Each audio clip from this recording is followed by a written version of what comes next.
Hey there, how's it going? My name's Joshua Payne. I'm going to be your student's chemistry teacher this year.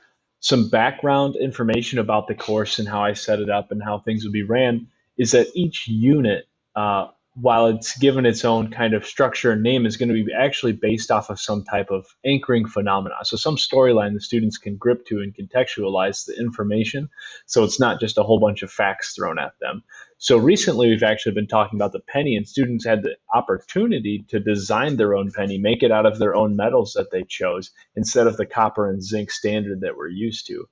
Next unit, we're actually going to bring it a little more local, and we're going to talk about Ottawa, Illinois. And we're going to talk about the Radium girls that were there, right? There's that statue in Ottawa where they had the watch painting factory. That's something we're going to talk a lot about because that's a very interesting chemistry concept that we can tie into our units.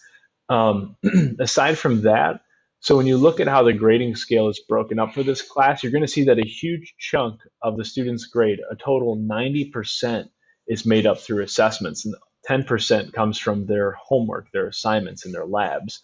Now, this is because the way we build our assessments, the assessments are going to be shorter, but the answers are going to be more full. They're not multiple choice, they're more description. Describe to me what you know. How do you know it? How do you know this answer is correct, right?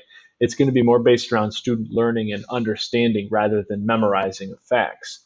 So having said that, the homework, even though it's worth 10% of the grade, is it's extremely crucial for you to do because the homework I assign and I set up is specifically made to help you guys succeed and help your students succeed on the assessments. So if you were to look at your student's grade right now and it's not looking too good, it's probably because there's a zero or two in there. I didn't get a certain assignment, or they completed it and just didn't submit it, so I couldn't grade it.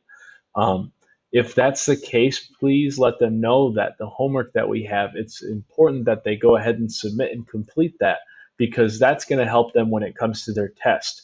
And just so everyone knows, the next test, or I guess our first test, is actually going to be September 24th. So students will not have school on September 25th. That's a remote planning day.